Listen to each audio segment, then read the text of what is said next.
Dear students, welcome with Dr. Joginder Singh, lecturer political science.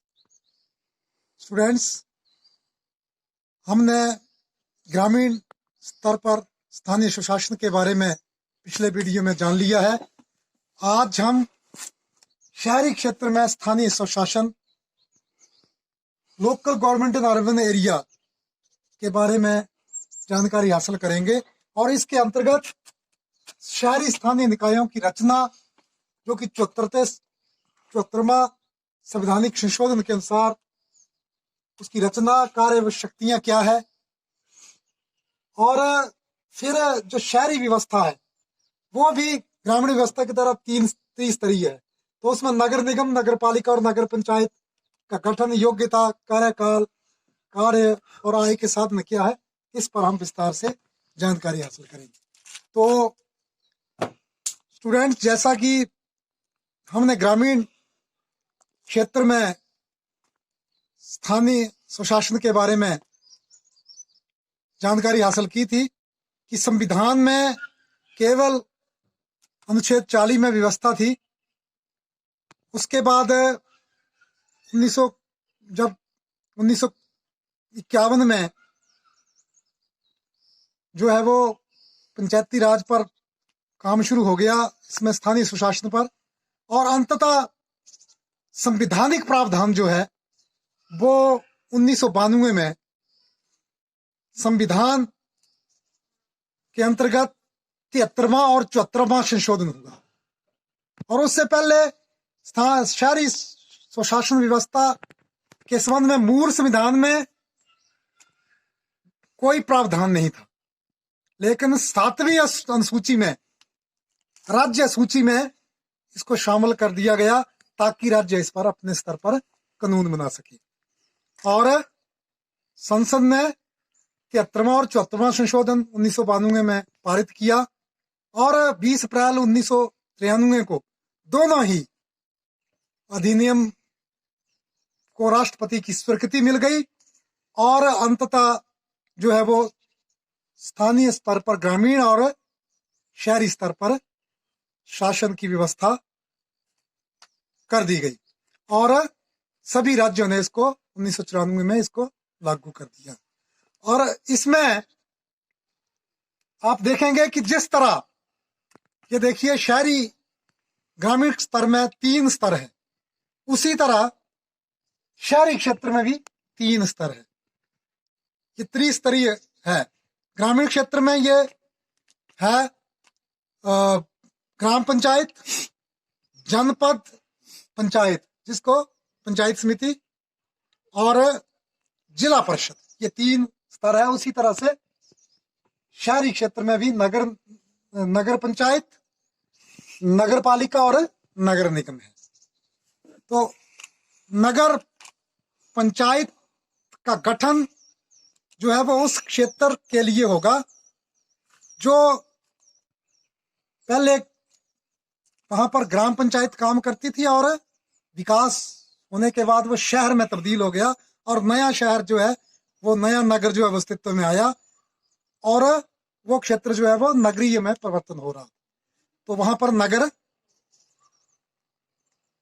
जो पंचायत का गठन होता है। और ये 2000 हिमाचल प्रदेश का जो अधिनियम 1994 में लागू हुआ, उसमें 2000 से 5000 तक की जनसंख्या, उस जो नगर जो नया बन रहा है वो उसकी संख्या के आधार पर 2000 से 5000 तक ये संख्या जो है वो नगर पंचायत की रखी गई। और जो नगर पालिका है उसका गठन वो नगरीय क्षेत्र जो के लिए है, जो छोटे नगर है, छोटे शहर, सब डिविजनल लेवल के, उनके लिए। और उनका जो है वो 5000 से लेकर 50,000 तक के जो संख्या उस नगर क्षेत्र में आती है उसके लिए रखा गया। और जो नगर निगम का गठन है वो बड़े नगरों के लिए, जैसे शिमला बहुत बड़ा शहर है, उसके लिए जो है वो नगर निगम की व्यवस्था रखी गई। और इन संस्थाओं में, इन में जो है वो अनुसूचित जाति, अनुसूचित जनजाति, पिछड़ा वर्ग के लिए आरक्षित स्थानों की संख्या उनके जनसंख्या के अनुपात में निर्धारित की गई। और ग्रामीण संस्थाओं में जो नगरीय उसकी अवधि जो है वो 5 वर्ष, जिस तरह ग्रामीण स्तर पर पंचायतों का चुनाव 5 वर्ष के बाद होता है, उस तरह से इन संस्थाओं का चुनाव भी 5 वर्ष के बाद निश्चित किया गया। और इससे पहले भी इसको भंग किया जा सकता है, लेकिन 6 महीने के अंदर अंदर फिर से चुनाव अवश्य करवाए जाएंगे। तो ये व्यवस्था, और महिलाओं के लिए भी 1/3 बहुमत की 1/3 स्थान जो है वो आरक्षित किए गए हैं इसमें। और उसके आरक्षण में भी 1/3 स्थान होंगे। तो तो अब हम नगरीय जो स्थानीय सुशासन की संरचना क्या है शहरी स्तर पर, नगरीय स्थानीय सुशासन की संरचना। तो सबसे पहले हम नगर निगम को लेंगे।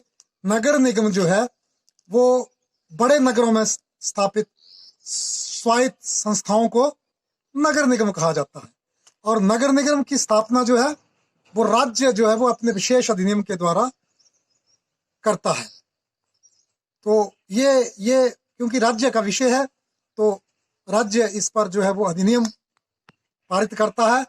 और हिमाचल प्रदेश में अगर देखा जाए तो शिमला सबसे पुराना नगर निगम है।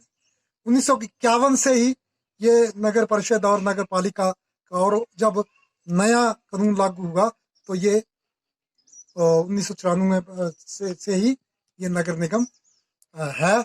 और पहले इसमें 25 जो स्थान थे पार्षदों के वार्ड के, अब 32 हो गए हैं, 32 हो गए हैं। और दूसरा धर्मशाला में, हिमाचल प्रदेश में 2 ही नगर निगम है। धर्मशाला में 2015 में नगर निगम बना, और धर्मशाला में जो 17 इसकी वार्ड है। नगर निगम की जो संरचना है वो निर्वाचित पार्षद होते हैं। उसमें राज्य सरकार द्वारा मनोनीत क्षेत्रीय सांसद, जो वहाँ के सांसद हैं, एमएलए हैं, या जो दूसरे संस्थाओं के जो प्रतिनिधि हैं, वो पार्षदों को ही लेकिन वो होते हैं। लेकिन जो पार्षद चुने हुए पार्षद हैं उनको ही जब मत विभाजन की बात आती है तो मत देने का अधिकार जो है वो उन पार्षदों को ही होता है जो चुनकर आते हैं। तो नगर निगम का संचालन जो है वो 3 प्रकार प्राधिकरणों के अधीन होता है। पहला है सामान्य परिषद होती है एक, जिसमें सभी, वो एक तरह की विधायिका है जिसमें वो अपने फैसले लेते, निर्णय लेते हैं। और ये सदस्यों की जो चुनाव है वो जनता द्वारा व्यस्क रूप से होता है। स्थायी समिति जो होती है उसमें संख्याओं का निर्धारण राज्य पाल के अधिकार क्षेत्र में आता है। और नगर निगम का जो अध्यक्ष होता है उसको मेयर कहते हैं। और एक निगम आयुक्त भी होता है जो प्रशासनिक अधिकारी, आईएएस कैडर का ऑफिसर जो होता है, प्रशासनिक अधिकारी होता है, वो जो है वो नगर निगम की व्यवस्था को देखता है।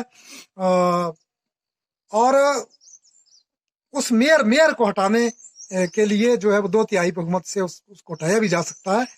2/3 बहुमत द्वारा ही अब जो है वो जो नगर निगम के कार्य क्या है, तो नगर निगम में भूमि उपयोग, भवन निर्माण, गंदी बस्तियों में सुधार करना, स्वच्छ जल, सड़क, बिजली, जो प्रकाश की व्यवस्था है, स्वास्थ्य सेवा उपलब्ध कराना है, जल निकासी, सफाई, मनोरंजन, शैक्षिक उद्यान वगैरह, शबदा की व्यवस्था करना, खेल के मैदान की व्यवस्था करना, जन्म मृत्यु का पंजीयन, अग्निशमन सेवाएं इत्यादि जो है वो नगर निगम के अधिकार के कार्य हैं, जो कि 18 विषय जो उसमें रखे गए हैं। क्योंकि और आय के साधन जो है वो अपने स्तर पर संसाधन जो है उनके आय के, जिसमें संपत्ति कर है, जल कर है, अग्नि कर है, बाजार कर है, मनोरंजन चुंगी है, विज्ञापन से भी आय उनकी होती है, और सरकार से अनुदान भी प्राप्त होता है। तो अब जो है वो नगर पालिका, दूसरा नंबर पर नगर पालिका। तो जैसे छोटे शहरों में राज्य सरकार द्वारा अधिनियम की जाती है, और इसका गठन जो है जनसंख्या के आधार पर वार्डों का परिसीमन होता है। और जिस तरह नगर निगम में अनुसूचित जाति, जनजाति और पिछड़े वर्ग के लिए स्थान आरक्षण होते हैं, उसी तरह इसके लिए उसके उनकी जनसंख्या अनुपात से होते हैं। और योग्यता जो है वो लगभग वैसी ही है कि आयु सीमा पार्षद बनने के लिए 25 वर्ष से कम ना हो, और उसका नाम मतदाता सूची में हो, वो किसी तरह योग्य घोषित ना हो, और किसी लाभ के पद पर ना हो। और इसका जो है वो इनके वार्ड जो है, इनका नगर पालिका की श्रेणियां हैं, उसमें 50,000 प्रथम श्रेणी में 50,000 जनसंख्या वाले आते हैं। प्रथम श्रेणी में ये नगर पालिका में जो पहली श्रेणी है वो 50,000 की जनसंख्या वाले नगर आते हैं। और दूसरी श्रेणी में जो है वो 20,000 से 50,000 से कम, मतलब 20,000 से 50,000। और तीसरी श्रेणी में जो है वो 20,000 से कम, 10,000 से 20,000। और चौथी श्रेणी में जो है वो 10,000 से कम। तो ये श्रेणियां हैं इसमें। और वार्डों का जो परिसीमन है वो उसके अनुसार होता है। और इनकी नगर पालिका परिषद भी होती है, इसकी एक बैठक जो है वो हर माह में होनी है, और एक प्रशासनिक अधिकारी जो है वो उसका संचालन करता है। और इसका कार्य समान ही है, जैसे नगर निगम जैसे में है वैसे ही कार्यपालिका में है। वहीं जो है वो 18 विषय जो है जो इसमें रखे गए हैं। पंचायत में जो ग्रामीण स्तर पर जो थे वो 29 विषय थे, इसमें 18 विषय हैं। तो अब तीसरे नंबर पर है नगर पंचायत। नगर पंचायत जो है वो नगरीय क्षेत्र की पहली स्वायत्त संस्था है, और ग्रामीण से नगर की ओर जो बढ़ रहे क्षेत्र हैं वहां पर इसकी व्यवस्था होती है। और पार्षद जो है वो उनमें से अध्यक्ष का चुनाव प्रत्यक्ष रूप से होता है, और पार्षद जो है वो उनमें से एक उपाध्यक्ष भी चुनते हैं। और इसका कार्यकाल भी 5 वर्ष का है, और इससे पूर्व भी भंग किया जा सकता है। और इसका चुनाव जो है वो फिर 6 महीने के अंदर अंदर करवाना पड़ता है।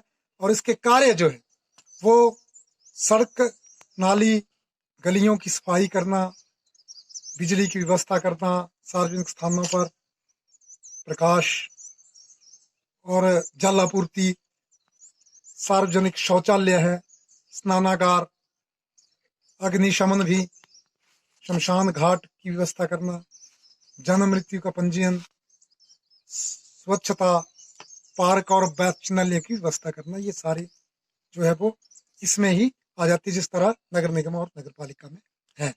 और इसका जो आय के साधन है वो अपने स्तर पर ये जो है वो पथ कर है, बाजार है, गृह कर है।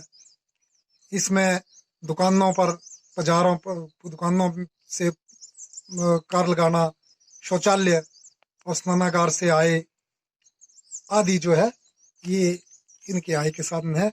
और अनुदान जो है वो भी सरकार की ओर से मिलता है। ये तीनों संस्थाओं का लगभग एक जैसा है। तो ये जो हमारे स्थानीय सुशासन है, ये जिस तरह से इनका जो प्रावधान है 74वें संविधान संशोधन में, ये 9वीं अनुसूची में 9वें भाग में, संविधान के 9वें भाग में 12वीं अनुसूची में इसको रखा गया है। और जो ग्रामीण स्तर पर है, जो अनुच्छेद 243 ए से लेकर एन तक, और शहरी स्तर पर पी से लेकर जेड तक इसका जो है वो प्रावधान रखा गया है। तो ये तीनों जो संस्थाएं हैं, ये इसमें क्योंकि 18 विषय जो है वो रखे गए हैं, और राज्य सरकार जो है वो अपने स्तर पर इसमें जो है वार्डों को बढ़ा सकती है, घटा सकती है। और उसका प्रसीमन जो है वो राज्यपाल के अधिकार क्षेत्र में है, प्रसीमन। और चुनाव जो है, इसका चुनाव योग राज्य चुनाव आयोग की ओर से करवाए जाते हैं। और इसमें एक जो है वो 5 वर्ष के बाद जो वित्त का जो आयोग गठन होता है वो 5 वर्ष के अंदर इसको करता है। तो इस तरह से ये जो है वो शहरी स्तर पर स्थानीय सुशासन पाया जाता है। कितने